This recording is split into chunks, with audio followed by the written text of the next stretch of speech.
Rencana mekanisme baru rekrutmen P3K Guru. Lalu bagaimana sih proses seleksi rencana P3K Guru tahun 2022 ini? Dan apa saja yang perlu dilakukan? Yuk mari simak.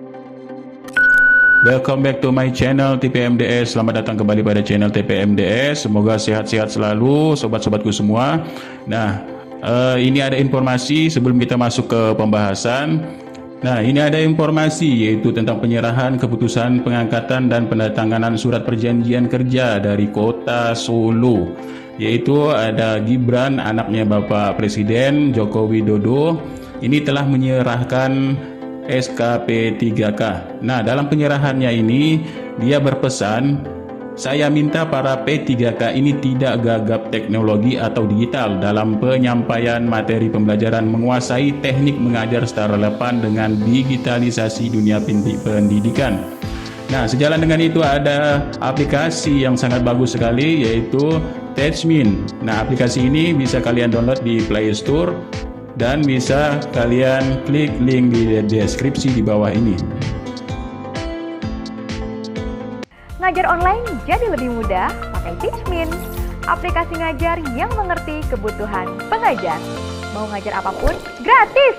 Yuk, download Teachmin di App Store dan Play Store sekarang. Gratis! Oke, sobat-sobatku semua, TPMDS, inilah rencana dari Kementerian PAN-RB, Pendayagunaan Aparatur Negara Reformasi dan Birokrasi, untuk P3K tahun 2022 yang digabung dengan P3K tahap 3 serta optimalisasi. Nah, bagaimana sih rencananya? Oke, di sini kami akan menjelaskan yaitu untuk rencana atau mekanisme baru rekrutmen P3K Guru. Sebelumnya ini sudah kami bahas tapi sedikit kurang lengkap. Jadi ini kami memberikan informasi lagi tambahan yaitu tentang bagaimana rencananya untuk rekrutmen P3K Guru tahun 2022.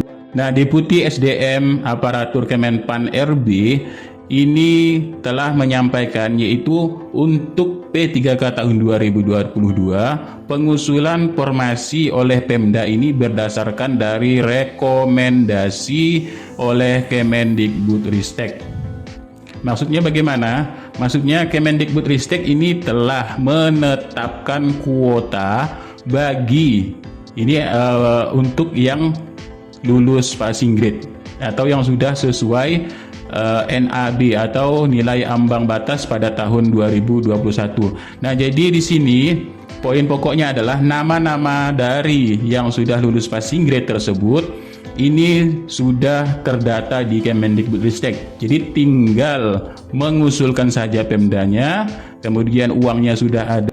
Kalau Pemda ini tidak mengajukan, jadi ini keputusan langsung dari Kemendikbudristek karena usernya Pemda untuk sekolah-sekolah di bawah naungan Pemda ini dari Kemendikbudristek. Nah, bisa dilihat di sini ya, dengan memprioritaskan guru yang lulus NAD tahun 2021 namun tidak mendapat formasi. Kemudian selanjutnya ini adalah penentuan kebutuhan ditetapkan oleh dari Kemenpan RB.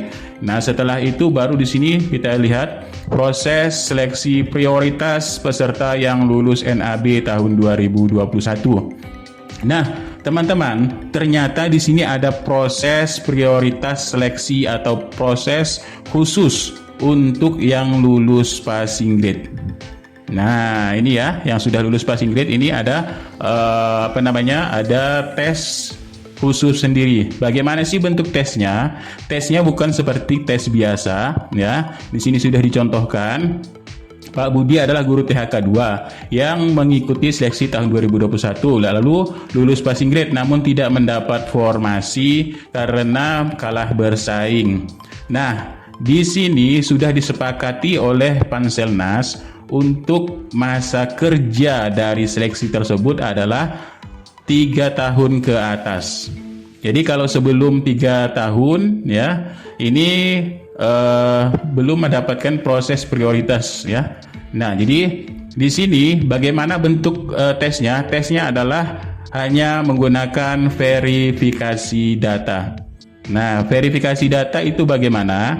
Nah, verifikasi data ini seperti ini ya. untuk verifikasi data atau verifikator data. Jadi verifikasi ini petugas ini harus memeriksa berkas yang telah diupload pada data akun SSCASN. Baik itu dari kemarin yang pendaftaran ya, kemudian sudah selesai diverifikasi. Nah, verifikasi selanjutnya adalah langsung mengupload. Di sini mengupload berkas ya. Nah, langsung mengupload berkas, bisa dilihat contohnya ini jika lulus verifikasi. Kemudian apa-apa saja di sini. Nah, nanti menunya ini disesuaikan. Misalnya diupload adalah SK mengajarnya 3 tahun terakhir ataupun seterusnya ya. Kemudian di sini SKCK dan sebagainya. Pokoknya di sini verifikasinya adalah yang menyatakan memang dia mengajar, kemudian dia sudah ikut ujian, lulus passing grade dan sebagainya. Karena ini memang kalau masalah data ini untuk keabsahan dari data-data kalian semua. Nah, inilah bari bentuk tesnya.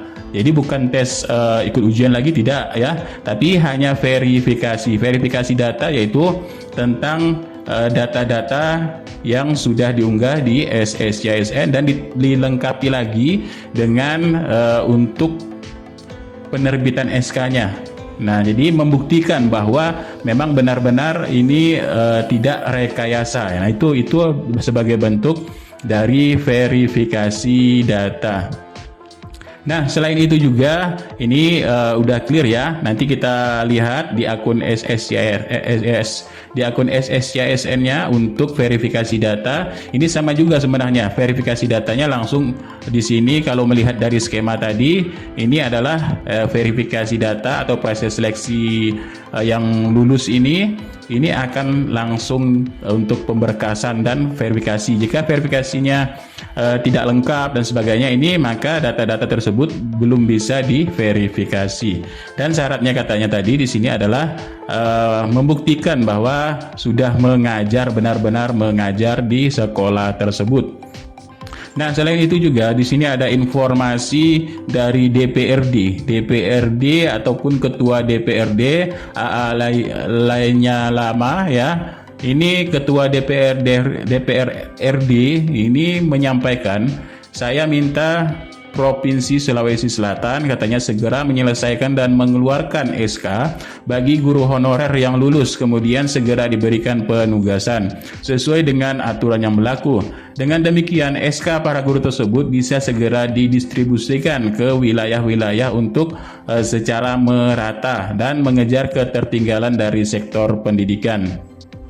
Nah, maksudnya di sini ada poin penting dari DPRD bahwa kita harus tahu kondisi pandemi ini memang katanya membuat refocusing anggaran di sektor apapun ya, tetapi DPRD meminta anggaran untuk guru P3K ini harus menjadi prioritas. Nah, ini ya. Oke, sekian, terima kasih informasinya. Mudah-mudahan ini sedikit bermanfaat. Billahi taufiq wal hidayah. Wassalamualaikum warahmatullahi wabarakatuh.